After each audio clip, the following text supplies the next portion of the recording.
What's going on, guys? My name is Nath. Welcome back to the channel, and thank you guys so much for checking out the video. So today I've got something a little different for you. I'm doing a quick little Outlaw Rogue Opulence guide for you guys today. We're going to talk very briefly about my character's current setup. So as far as talents I would take for this fight, what kind of Azurite gear I'm currently playing. Then we're going to transition more into the actual fight itself, give you some little tips and tricks to help you navigate, not die, and maximize your DPS, obviously. So we'll encourage you guys, if you have any generic Outlaw questions, go ahead, check out the Icy Veins guides, check out the class discords. Those guys do great stuff. So talents, what am I rocking for talents? You'll see them on screen right now.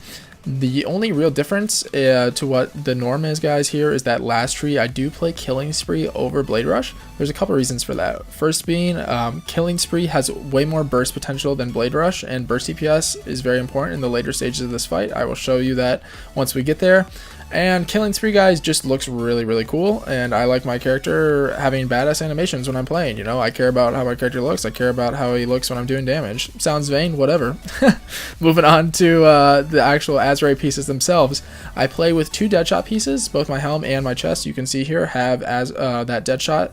And then my shoulders, I have Ace Up Your Sleeve, which is pretty much like discount Deadshot, the second best thing. I do encourage you guys to really, if you're serious about playing Outlaw, go find some Deadshot pieces, because that really makes the spec just seem a lot more fluid. It's going to increase your damage a lot too. So moving on to the actual fight itself, guys, I'm going to cut in and out of certain portions of this fight.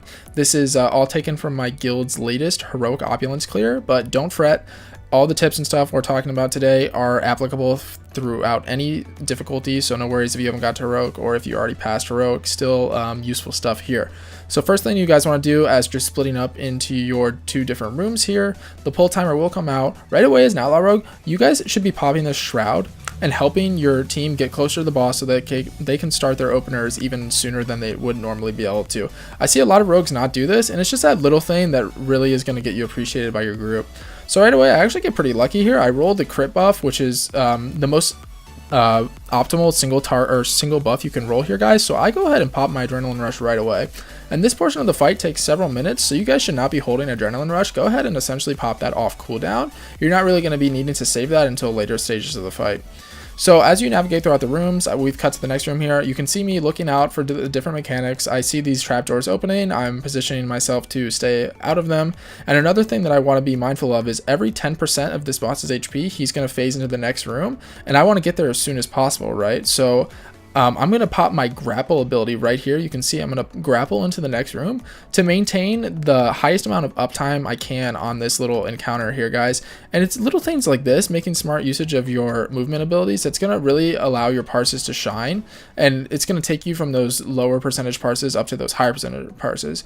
Also want to be mindful of this mechanic right here, the Flames of Punishment. It's best to stand off of his left ass cheek or his left leg to avoid that. It is a clockwise flame, so if you position on that left leg, it's going to allow you to do as little movement as possible. So here we've navigated through a few more rooms, and we're actually going to be entering the gem room. You can see I grapple hook like I told you guys earlier, and as Outlaw Rogue, you're going to be wanting to get this Opal buff, guys. It's the blue gem in the DPS slot there, and what this Opal buff does is it gives you a stacking 2% damage increase for every unique mob you hit.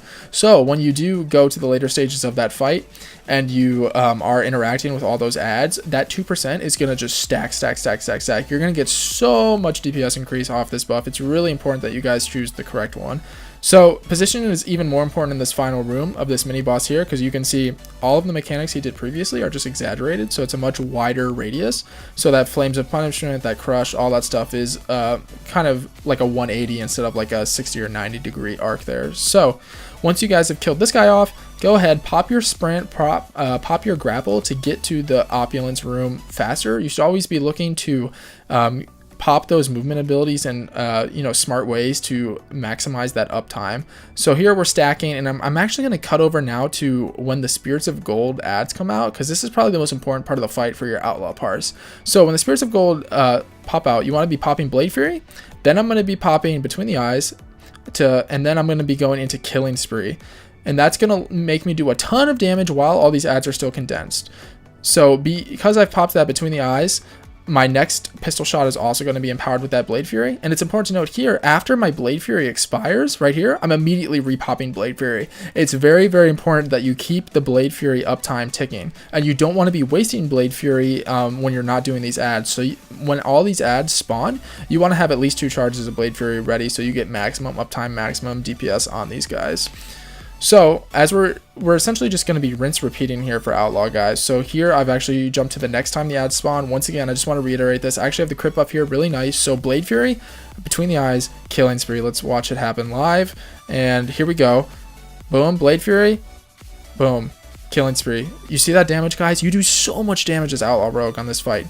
And here I've actually been targeted by the liquid gold debuff. So it is important to note, guys, that this position I'm dropping the liquid gold is not really optimal if you're doing mythic, and when I say not optimal, I mean it's absolutely terrible if you're doing mythic, because that gold will spread and cause you to wipe. You need to take that to the edge of the room, but here I know we're doing heroic. I know it doesn't really matter. I actually get a second one right here that you just saw. I know it doesn't really matter if I drop them that close to the boss, so no big deal there, but it's probably good to get in the habit of dropping it farther away. And here we've actually already killed the boss here, guys. I know it wasn't the full video. I did cut it up just to make it easier, but that's kind of it, guys. So really what you want to focus on is, 1, use your grapple hook to get in between those rooms faster. Use it to get to the main room of Opulence faster. Use it to get that liquid gold out, or to get back in after you've placed it out. Make smart usage of those cooldown abilities. Next, make sure you're always maintaining your Blade Fury on those ads. You want to make sure that you're popping your Blade Fury into between the eyes, into your pistol shot, empowered pistol shots, and then killing spree somewhere in the mix, so that you're maintaining maximum possible AoE DPS burst on those guys. And that's pretty much it, guys. Not a whole lot going on for Outlaw. Just these subtle things can really make or break your parse. I did get like a barely sub 40k parse here. I believe it was like a 92 or 93 percentile parse, so pretty good for this fight. I'll link my parse info and my logs in this description below. And thank you guys so much for checking out the video. Let me know if it was helpful. Let me know if you like this format. I have considered doing kind of a more long form format where I just kind of essentially do what I do with my POV videos and just let the whole fight play, but I thought condensing it this time would make it a little more manageable. So let me know if you guys like it. Thank you guys so much for checking it out, and we'll catch you next time.